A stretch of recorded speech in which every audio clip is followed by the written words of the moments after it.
찬양의 큰 은혜 받은 줄 믿습니다. 예, 오늘 우리 찬양팀, 또 찬양대, 또 우리 오케스트라 너무나 감사합니다. 또 우리 말씀을 듣기 전에 말씀은 좀 부족해도 찬양이 좋고 찬양이 뜨거우니까 여러분의 마음이 활짝 열린 줄로 믿습니다. 자, 우리 옆에 분과 같이 한번 인사하고 시작하도록 하겠습니다. 자, 기쁘게 삽시다.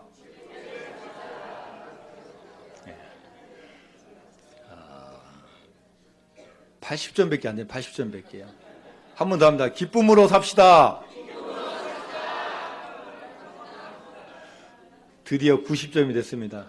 이제 100점 맞으려면요. 한 번 더 합니다. 웃으며 삽시다.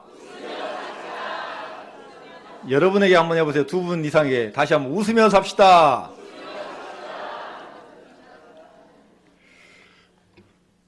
너무 좋습니다. 이제 설교 안 해도 되겠죠? 아멘 하신 분이 너무 많아요. 미국의 스탠포드 대학의 월터 미셸 교수님이 대학 안에 있는 유치원 아이들을 대상으로 실험을 해봤습니다. 우리의 감정, 감성이 우리 삶에 어떤 영향을 미치는지 실험을 해봤습니다. 여러분이 들어보신 분도 있습니다. 마시멜로 과자 실험이라는 것입니다. 4살 난 유치원 아이들 100명에게 우리나라로 이야기하면 아주 달콤한 솜사탕을 줬습니다. 자, 이걸 한 봉지씩 주면서 자, 선생님이 급한 일이 있어서 잠깐 밖에 나갔다 올 테니까 선생님 올 때까지는 절대 먹어서는 안 돼. 먹지 않은 아이에게는 내가 한 봉지를 더 줄 거야. 알았지? 약속하지? 애들이 예 대답했어요. 자, 그리고 관찰 유리를 통해서 선생님이 없는 동안 그 아이들이 어떻게 하는지를 지켜봤어요. 첫 번째 그룹은 어떻게 했냐? 선생님이 나가자마자 봉지를 뜯는 거예요. 선생님하고는 상관없어요. 맛있는 걸 먼저 먹어야 되기 때문에 나가자마자 봉투 뜯어가지고 벌써 입에 5초 만에 들어가 있는 거예요. 두 번째 그룹은 뭐냐? 선생님 말씀대로 기다려야지, 참아야지. 근데요, 자기도 모르게 손이 봉지로 가가지고 뜯고 있는 거예요. 자기도 모르게 이 맛있는 마시멜로가 자기 입 안에 있는 거예요. 마지막 세 번째 그룹은 뭡니까? 유혹이 너무 심하니까요. 선생님 말씀도 지켜야 되고 한 봉지를 더 준다고 하니까 이거 견뎌내야 되는데 보고 있으면 안 되니까 어떻게 해요? 여기 봉지를 다 어디다 놓고 자기네들끼리 그걸 잊으려고 열심히 뭐 율동도 하고 가위바위보도 하고 뭐 닭싸움도 하고 씨름도 하고 이걸 잊기 위해서 막 노래도 부르고 그렇게 하는 거예요. 선생님이 돌아와서 이 관찰된 아이들 딱 분류해가지고 특별히 세 번째 아주 선생님 말씀도 잘 듣고 마시멜로를 먹지 않은 이 아이들에게 상으로 한 봉지를 더 주었습니다. 자, 그런데 이 실험이 여기서 끝난 게 아니라 이 학부모들이 어디로 이사 가든지 전화번호하고 주소를 남겨주세요 이런 부탁을 했어요. 그래서 14년이 흐른 다음에 이 아이들이 고등학교 3학년이 되었을 때 이 연구진들이 다시 그들에 대해서 조사를 하기 시작했어요. 자, 미국에 흩어진 아이들을 수소문해가지고 이 아이들이 어느 학교를 다니고 있고 어떻게 살고 있고 학업 성적이 어떻게 되고 인간관계, 친구관계, 교사들의 평가, 부모님의 만족도 이걸 다 한번 살펴본 거예요. 종합적으로 조사한 다음에 어떤 기준으로 나눠볼 것인가를 연구해 보니까요, 별 차이가 안 보이는 거예요. IQ를 봐도 별 차이가 없습니다. 이 4살 때 IQ가 이게 고3 때까지 별 영향이 없는 거예요. 또 부모님의 경제 정도, 교육 정도, 다니는 학교 뭐 이것도 별 차이가 없는 거예요.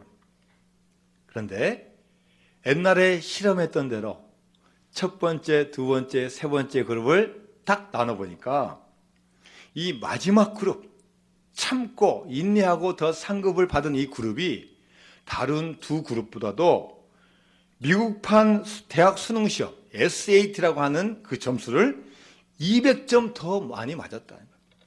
우리 대한민국으로 하면 수능 시험을 최소한 50점 이상을 더 많이 받는 결과가 나타나는 거예요. 그래서 이것에 대하여 미국의 심리학 박사인 다니엘 골먼이 감성지수, EQ, Emotional Quotient라는 이 말을 만들었습니다. 사람에게는 감성 능력이 있는데 이 감성지수가 높은 사람이 사회에서 잘 적응하고 성공할 확률이 많다라는 것을 이분이 입증을 해냈습니다. IQ도 영향을 미쳐요. 그러나 IQ는 한 20%의 역할을 하는데 80%는 대부분 EQ에 의해서 결정된다. 이렇게 주장을 했습니다. 머리가 좋고 지능이 좋고 지식이 많은 사람이 승자가 되는 게 아니라 감정을 잘 표현하고 조절하는 자가 최후의 승자가 된다고 말하고 있습니다. 요즘 사회를 분노 사회라고 말합니다. 2014년도에 책이 한 권 나왔는데 이 책 제목 이름이요 분노 사회예요. 고려대학교 한 교수님이 이 책을 썼는데요. 이분이 주장하는 게 뭐냐? 대한민국의 온 전역에서 분노가 들끓고 있다. 사회가 급변하고 경쟁이 치열하고 조직화되고 체계화되고 다양하고 복잡하게 되니까 사람들이 그것에 적응하기 위해서 나가다 보니까 다 분노하고 있다는 거예요. 살인사건의 50%가요, 우발적인 분노로 일어난다는 거예요. 뭐 계획하고 이런 것보다도 순간에 욱 해가지고 분노에서 일어나는 게 반전이라는 거예요. 자, 그렇다면 여러분, 우리가 분노하고 화를 내는 것, 이 분노는 여러분 어떤 감정입니까? 어떤 분은 분노를 하고 어떤 분은 분노를 하지 않습니까? 자, 여러분 가운데 나는 분노하지 않습니다, 이런 분 한번 손들어 보세요. 아무도 없지 않습니까? 제가 시간도 안 드리니까. 다 사람은 분노하는 것은 인간의 기본적인 감정이라는 거예요.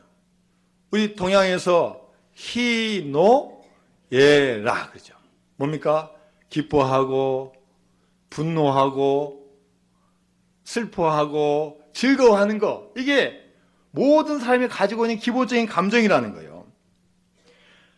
이 분노는 누구는 분노하고 누구는 분노하지 않는 게 아니라 우리 모두에게 일어나는 당연한 감정이라는 겁니다. 성경도 그 말씀을 똑같이 말씀하고 있어요. 자, 오늘 본문 한번 다시 읽어봅니다. 자, 26절과 27절 말씀, 저와 여러분이 같이 읽습니다. 시작. 분을 내어도 죄를 짓지 말며 해가 지도록 분을 품지 말고 마귀에게 틈을 주지 말라. 첫 번째가 뭐라 했어요? 분을 내어도. 무슨 말이에요? 우리 인간은 분을 내는 존재라는 겁니다. 분노는 인간의 기본적인 감정이라는 거예요. 화내고 슬퍼하고 즐거워하는 게 사람의 기본적인 감정입니다. 슬픈 일을 보면 슬퍼지는 거고 화날 일을 보면 화나는 게 당연하다는 거예요. 자, 여러분, 하나님은 화 내십니까? 안 내십니까? 하나님은 분노하셔요? 안 하셔요? 하십니다. 여러분이 생각하는 것보다도 더 많이 분노하셔요. 구약 성경에 분노라는 단어가 450번 나오는데 그중에 375번을 하나님이 화내시는 거예요. 선지자가 화를 내고 사람이 화내는 것보다도 하나님이 더 분노하시는 거예요. 왜 분노합니까? 하나님의 많은 성품 중에 하나가 분노예요. 그분이 뭐 짜증내서 누굴 질투해서 내시는 그게 아니라 거룩한 분을 내시는 거예요. 나의 백성이 이렇게 살아야 되는데, 나의 백성이 이 길로 가야 되는데 그 아닌 걸 보고 분노하시는 거예요. 하나님의 아들이신 예수님도 분노하셨어요. 여러분 성경책에 보면 어디에 나옵니까? 예수님께서 성전에 가시는데 성전 앞에서 사람들이 막 장사하고 있는 거예요. 이게 예배하는 곳인지 장사하는 곳인지 모를 정도로 장사하고 있는 거예요. 근데 이렇게 어떻게 해요? 엎어버리는 거예요. 어디가 엎어버리는 거예요. 화를 내시는 거예요. 또 어느 때 화내십니까? 안식일 날 한 손이 마른 사람을 고쳐주시는 거예요. 그런데 바리새인들이 그걸 감시하고 관찰하는 거예요. 적는 거예요. 오늘은 안식일인데 일하고 있다. 이거 율법에 어긋난다. 이거 법정에 고소해야 된다. 바리새인들이 예수님을 율법의 잣대로 대는 거예요. 이럴 때 또 예수님께서 화를 내시고 분노하시는 거예요. 여러분, 선지자 느헤미야도 분노했습니다. 여러분, 느헤미야가 어느 시대 선지자입니까? 이스라엘 백성이 바벨론 포로로 잡혀가가지고 이제 돌아오는 겁니다. 돌아와가지고 힘을 합쳐서 52일 만에 예루살렘 성벽을 건축을 해요. 그리고 이제는 믿음의 공동체를 또 새로 세우기 위해서 예배드리고 말씀 듣고 찬양을 합니다. 그러면은 초기의 지도자들이 다시 이스라엘 백성이 다시 건축하고 새롭게 되기 위해서 더 열심히 노력을 해야 되는데 앞에 쓴 지도자들이 뭐예요? 그 혼란한 틈을 그 과도기를 이용해가지고 뭐예요? 더 권력을 차지하려고, 더 돈을 벌려고 하고, 더 챙기려고 하는 거예요. 돈 많고 권력 있는 사람이 돈을 꿔준 다음에 요즘은 하면 고리대금을 달라는 거예요. 비싼 이자 달라는 거예요.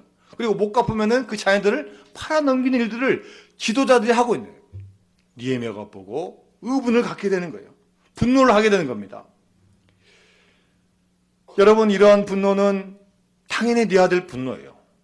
화냈다고 왜 화내십니까? 이렇게 하는 것보다도 그런 분노는 오히려 꼭 필요한 분노입니다.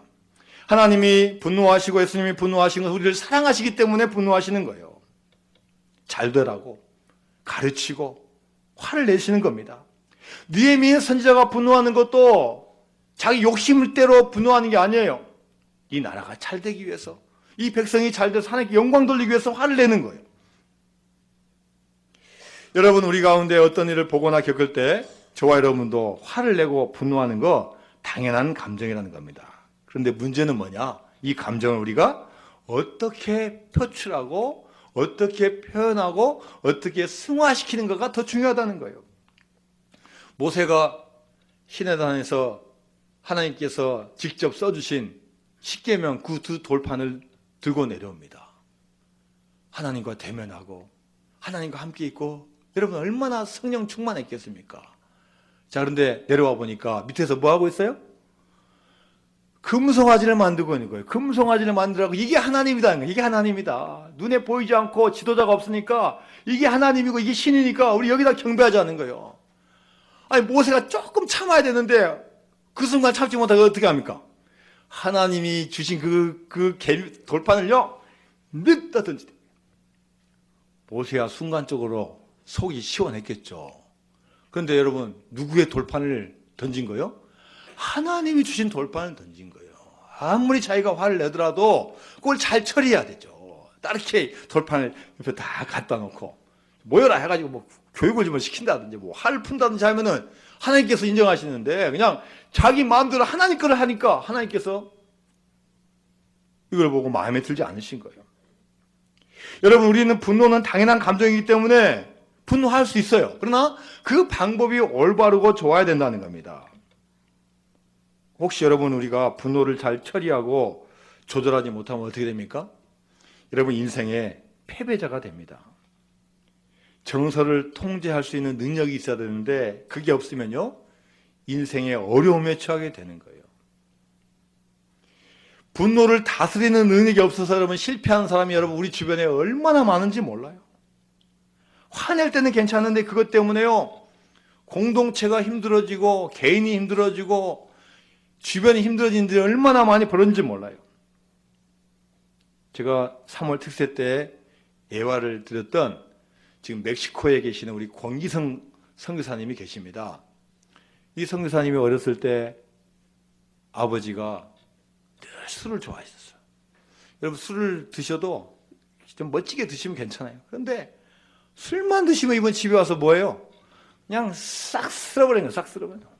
다 깨고 던지고, 거기까지는 또 괜찮을 수도 있어요. 또 다시 사면 되니까.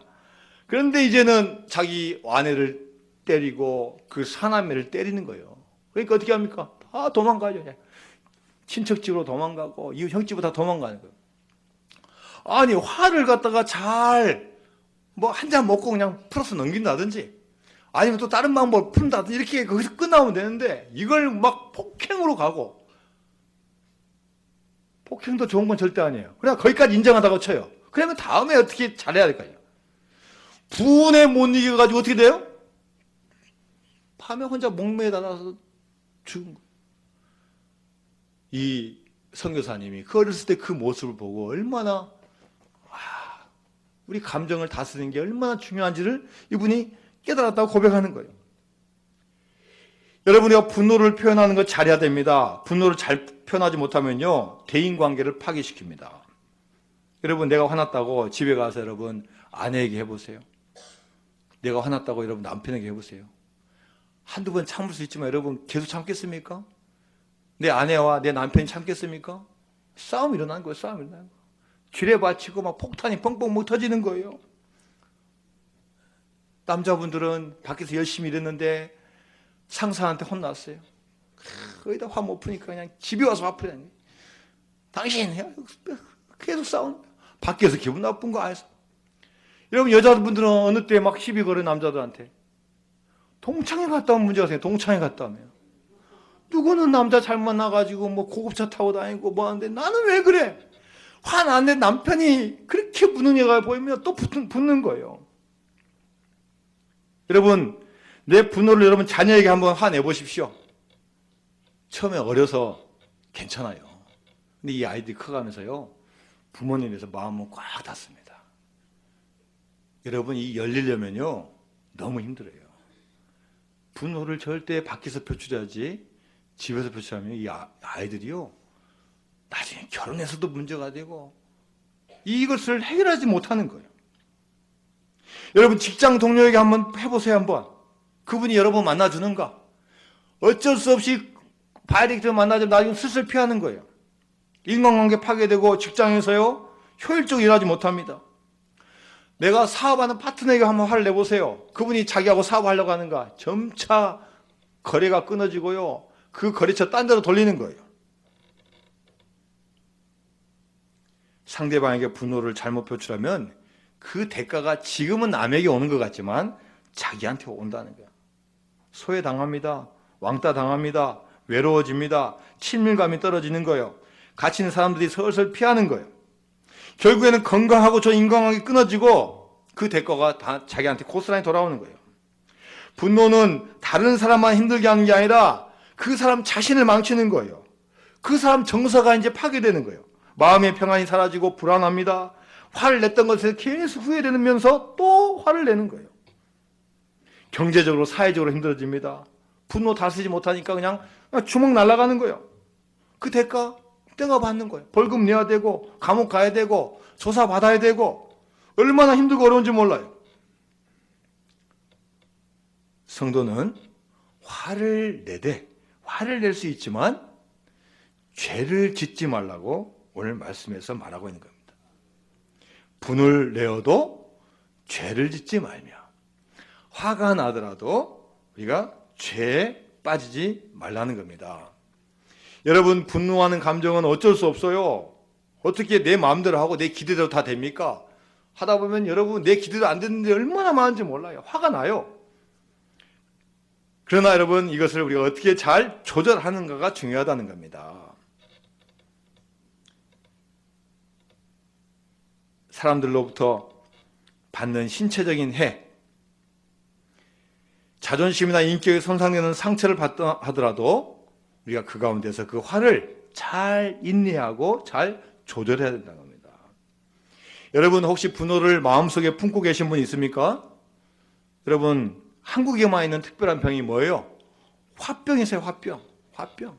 우리 어르신들, 우리 어머니들 참다가 이게 화병이 되는 거예요. 엑스레이 찍어봐도 이거나 보이지 않아요. 나오지 않아요. 그러나 화가 뭉쳐있는 거예요. 여러분, 독사는요, 그 몸에 독이 아무리 있어도 독을 배출하는 그 시스템이 되어 있어요. 사람은 자기가 독을 가지고 살아도 독을 딱 배출해요. 그 독에 영향을 받잖아요. 그런데 사람은요, 이 분노를 통해서 안에 독을 쌓으면요, 자기가 노력하지 않으면 요거 자연적으로 나가지가 않는 거예요. 다른 여러 방법을 통해서 표출해야 되는데 이게 쌓아지면은 화병이 되는 거예요. 뇌 자율신경 중추를 흥분시켜가지고 혈관이 수축되고 혈압이 오르고 호흡이 바빠집니다. 얼굴이 창백해지고 위산이 과다되고 위궤양, 과민성 대장염 생기고 면역력이 약화되고 동맥경화가 나오고 심장병 등이 생기고 건강이 악화되고 나중에는 빨리 죽는 일이 일어난다는 거예요. 어느 아주머니가 몸이 좋지 않아서 동네에 있는 한 병원을 갔습니다.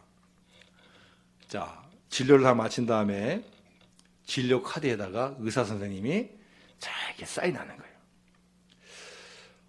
며칠 전부터 자꾸 속이 안 좋아서 병원에 갔는데 도대체 내가 걸린 병이 뭐지? 내가 문제가 뭐지? 그래서 의사 선생님이 탁 사인하는 것을 그 좋은 시력을 가지고 딱 보았어요. 의사는 환자가 잘 안 보이도록 빨리 했는데 이 환자가 봤어요. 딱 보니까 뭐예요? 소근암. 이 여자가 그걸 보고 충격을 받은 거예요. 아, 암이 걸렸구나. 그런데 이 소근암이 뭘까? 가슴을 졸이면서 의사 선생님에게 물어봤어요. 선생님, 제가 어떤 병에 걸린 거죠? 의사가 대답합니다. 걱정할 거 없습니다. 이 약 드시고 며칠간만 푹 쉬시면 나을 수 있습니다. 걱정하지 마세요. 그런데 이분은 의사가 자기에게 거짓말한 걸 알았어요. 선생님, 괜찮아요. 알려주십시오. 사실대로만 말씀해 주세요. 소근암에 걸리면 얼마나 살 수 있습니까? 의사가 가만히 환자를 보았어요. 의사가 생각을 하다가 잠깐 시간이 흐른 다음에 말했습니다. 제 이름이 소근암입니다. 여러분, 사람은 먼저 걱정하는 존재라는 거예요. 괜한 걱정해요. 안 해도 될 걱정하고 근심합니다. 여러분, 분노도 마찬가지라는 거예요. 조금만 참으면 돼요. 괜히 먼저 화내요. 괜히 먼저. 내가 먼저 화내면 저 사람 죽겠지. 물러서겠지. 조금만 생각해보고 조금만 이해하면요, 얼마든지 다르게 표현할 수 있는데 먼저 화부터 내고 본다는 거예요. 그래 문제가 끊어지는 게 아니라 더 쌓여가지고 심각해진다는 거예요. 여러분, 사람은 분노를 마음에 품으면서요, 자신을 파괴하면 안 됩니다. 화를 낼 수는 있지만 분노하는 지속된 시간이 길어지면 안 되는 거예요. 자, 오늘 본문 말씀에 언제까지 분을 품지 말라고요? 해가 지도록 분을 품지 말라. 그러니까 오늘 있었던 일 오늘 다 풀고 잠을 자라는 거예요. 왜요? 그것을 담아 놓으면은 거기를 누가 들어온다고요? 누가 들어온다고요? 마귀가 틈을 타고 들어온다는 거예요. 마귀가 보통 존재 아닙니까? 딱 틈이 있으면은 딱 타고 들어온다고요. 마귀에게 틈을 주지 말라는 거예요. 그래서 반드시 그 분노를 그날 딱 끝내라는 거예요. 마음을 병들게 하지 말고 마귀가 너의 삶을 완전히 해적지 못하도록 하라는 거예요. 여러분이 먹는 음식 제품에 다 유통기한이 있습니다. 다 유통기한이 있어요. 언제까지 먹을 수 있다. 근데 뭐 정말로 좋고 신선한 것은요, 유통기한이 짧아요. 우리 마음 가운데 분노 유통기간이 길면 절대 안 돼요.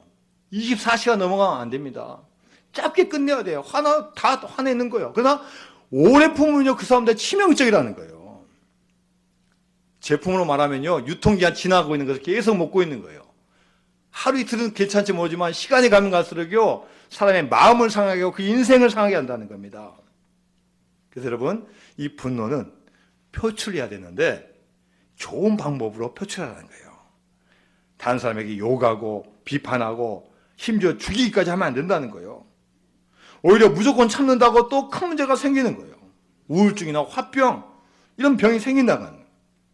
그래서 여러분, 하나님께서 성경에서 말씀해 주신 방법을 따라서 이 분노 문제를 해결하고 축복을 받아야 될 줄로 믿습니다. 하나님의 말씀에서 뭐라고 합니까? 자, 잠언서 14장 29절 말씀을 한번 볼까요? 잠언서 14장 29절. 우리 다 같이 한번 읽어볼까요? 시작. 노하기를 더디하는 자는 크게 명철하여도 마음이 조급한 자는 어리석음을 나타내느니라. 노하기, 화내는 것을 더디한다, 천천히 하는 자는 어떤 사람이라고요? 지혜로운 자라는 겁니다. 조급하고요, 바로 화를 낸 사람은요, 어리석은 자예요. 자, 야고보서 1장 19절 20절 말씀. 자, 다 같이 읽습니다. 시작. 내 사랑하는 형제들아, 너희가 알지니 사람마다 듣기는 속히하고 말하기는 더디하며 성내기도 더디하라. 아, 들으세요. 말하세요. 성내세요. 근데 어떻게 하라고요? 천천히 하라는 거예요. 천천히 한번 생각해보고 천천히 하라는 거예요. 자, 그 다음에 잠언서 12장 16절 말씀입니다. 잠언서 12장 16절 시작. 미련한 자는 당장 분노를 나타내거니와 슬기로운 자는 수욕을 참느니라. 미련한 자가요, 분노를 바로 나타내는 사람이에요. 자, 그 다음에 한 구절 더 봅니다. 잠언서 16장 32절 말씀. 잠언서 16장 32절 시작. 노하기를 더디하는 자는 용사보다 낫고 자기의 마음을 다스리는 자는 성을 빼앗는 자보다 나으니라. 여러분, 이 화를 내기를 더디하는 사람은요, 앞에서 장군보다 훨씬 낫다는 거예요. 앞에서 막 강인하고 뭐 잘하고 성공한 사람보다도 훨씬 낫다는 거예요. 자기 마음을 다스린 자가요, 성을 차지하고 그 분야에 일이 하고 뭐 대단한 사람보다 훨씬 낫다는 거예요. 왜요? 화낸 사람은요, 얼마 안 가서 멸망하게 돼 있다는 거예요. 아무리 차지해도 그거 간수 못 한다는 거예요. 여러분, 우리가 어떻게 분노를 조절해야 되겠습니까? 이 분노는 긍정적인 방법, 긍정적인 에너지로 만들어야 돼요. 운동해야 됩니다. 운동. 여러분 혹시 분노할 일 있습니까? 집안에서 가만히 있으면 더 화나요. 운동해야 돼요. 달리기도 하고 헬스도 하고 또 무슨 운동 있어요? 배드민턴도 치고 탁구도 치고 족구도 하고 축구도 하고 골프도 치고 자치기도 하고 어쨌든 간에 열심히 운동을 하라는 거예요. 또 뭐 해야 됩니까? 좋은 책 읽어야 되면 좋은 책. 나의 마음을, 이 지혜를 주는 좋은 책을 읽어야 돼요. 음악 듣습니다. 좋은 음악 들어야 나에게 힐링되고 치유가 됩니다. 쉼이 있어야 돼요. 그러나 세상에 수많은 방법이 있지만 가장 중요한 것은 누구한테 가지고 나오는 겁니까?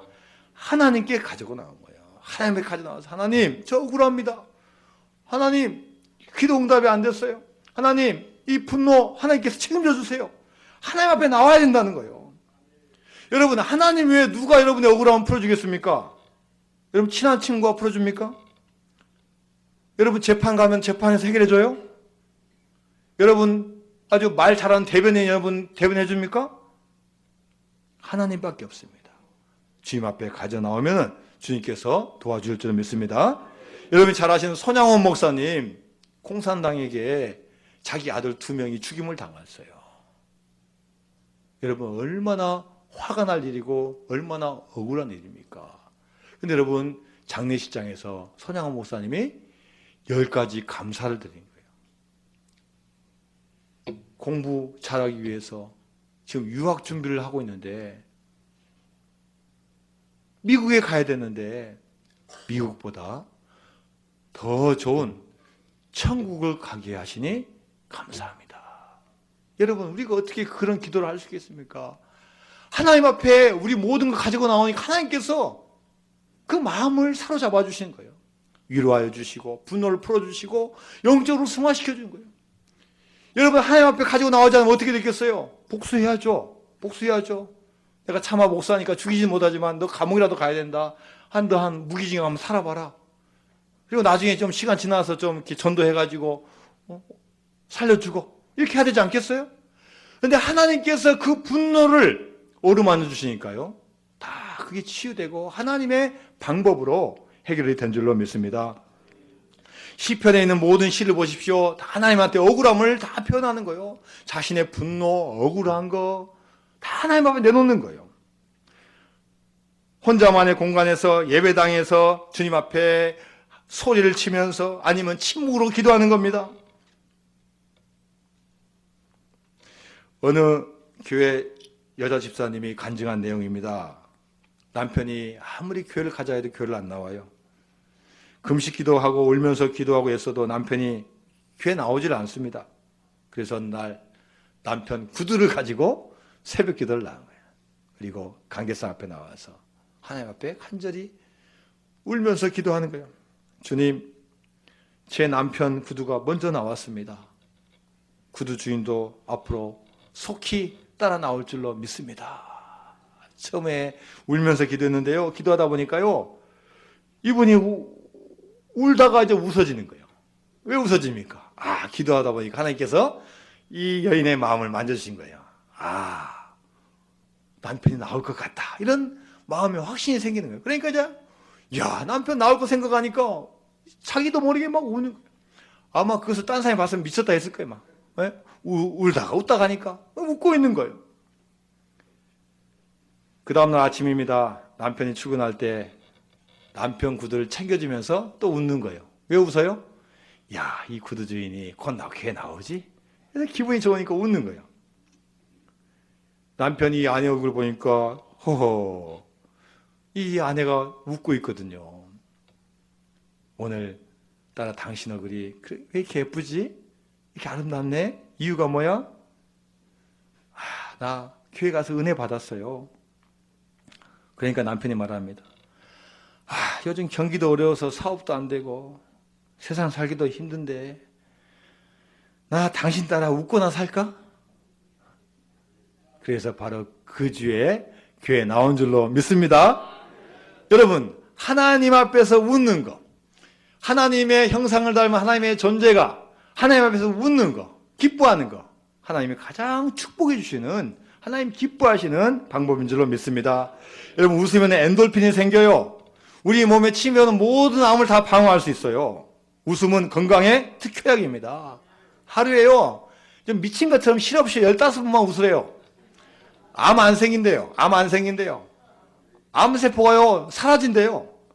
몇 번만 웃으라고요? 15번만요. 아침 일어나서 3번 웃고, 아침밥 먹고 3번 웃고, 점심 먹고 3번 웃고, 저녁 먹고 3번 웃고, 잠자기 전에 나머지 웃고, 웃으라는 거예요. 웃으면은 모든 이 면역체계가 다 완성이 된다는 거예요.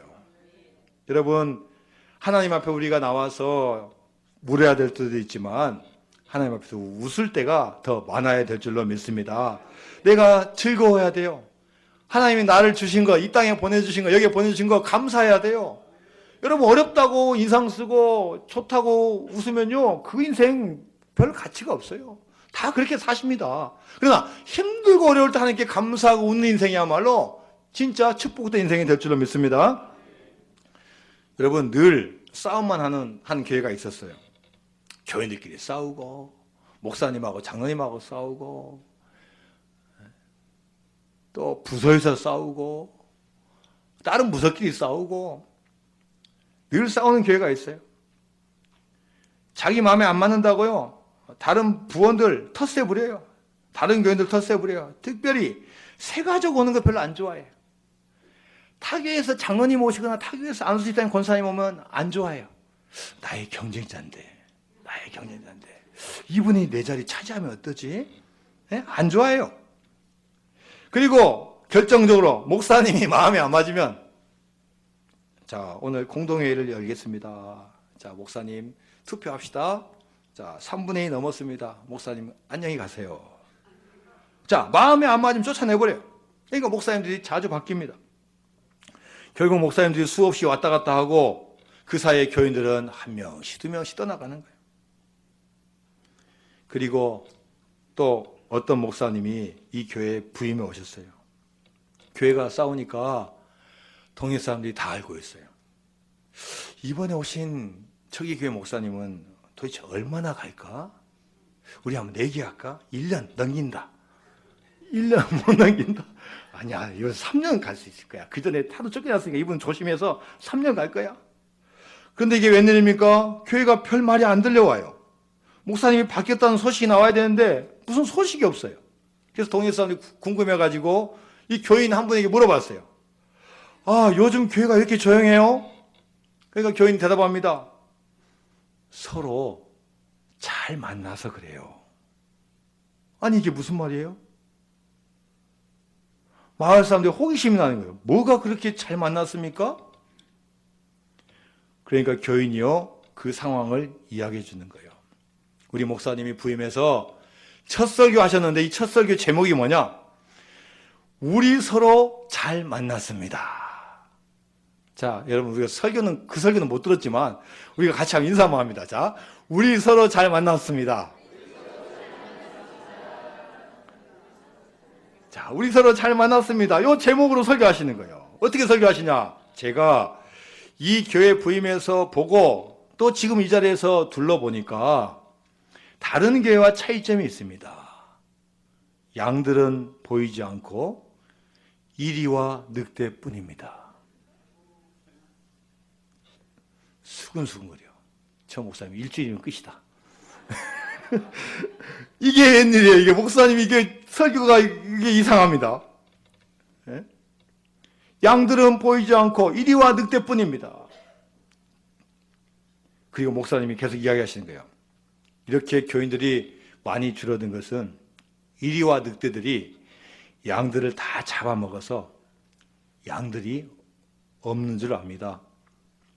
그런데 여러분, 솔직히 고백하건대 저도 선한 목자가 아닙니다. 저도 싹군이에요. 세상에 요즘 목사치고 싹군 아닌 목사가 여러분 어디 있습니까? 저 싹군입니다. 우리 서로 잘 만났습니다. 이리와 늑대와 싹군이 잘 만났습니다. 늑대와 싹군이 서로 만났으니 이제 제가 혹시 잘못하면 싹군이니까 그렇지 이렇게 생각하십시오. 혹시 제가 좀 잘하는 것이 있으면 와 싹군인데 잘하는구나 이렇게 여겨주십시오. 저도 여러분이 잘못하면요 늑대니까 그렇지 일이니까 그렇지 이렇게 여기겠습니다. 혹시 좀 잘하면요 이야 잘하는구나 생각보다 잘하는구나 이렇게 생각하겠습니다. 여러분 우리가 참 잘 만난 것 아닙니까? 인사 한번 더 할까요? 하지 말까요? 그런데요 이 설교를 듣고 나온 교인들이 하루하루씩 바꿔지기 시작하는 겁니다. 교인들이 같이 생활하다 보니까 목사님에 대한 불만이 생겨요. 그럼 여러분 교인들이 뭐라고 했겠어요? 싹군 목사인데 저 정도면 우리가 참아야지. 저 정도면 괜찮지. 교인들도 서로 목사님 입장에서 마음이 안 맞으면 아유 저것도 늑대인데 이상하다 이렇게 잘하지 괜찮지 이렇게 여겼다는 거예요. 여러분 시간이 지나니까요 신기한 일이 벌어졌다는 겁니다. 점차적으로 늑대와 이리들이 사라지고 그 교회에 순한 양들만 가득 찼다는 그런 이야기가 있습니다. 여러분 저와 여러분이 이 세상을 좋게 할 수 있는 능력이 있습니까? 저와 여러분이 뭐 좋은 사람이어서 이 교회를 뭐 부흥시키고 뭐 잘 할 수 있는 사람이 있습니까? 여러분 어릴 때부터 열심히 결단해서 훌륭한 믿음의 사람이 되어서 아주 정말 훌륭한 믿음의 사람이 여러분 있습니까? 우리는 부족하고 연약하고 우리는 나빠도 하나님께서 여기까지 지켜주신 것입니다. 나는 실수하고 고집이 있고 부족하고 선하지 못하도 하나님께서 은혜 주셨기 때문에 우리를 여기에 심겨주시고 여기까지 인도하여 주신 줄 믿습니다. 하나님의 은혜에 감사해야 됩니다. 하나님을 기뻐해야 됩니다. 어떤 상황이 있어도 주신 것에 감사하고 늘 기도하고 주님 앞에 나가면 승리의 축복이 임할 줄로 믿습니다.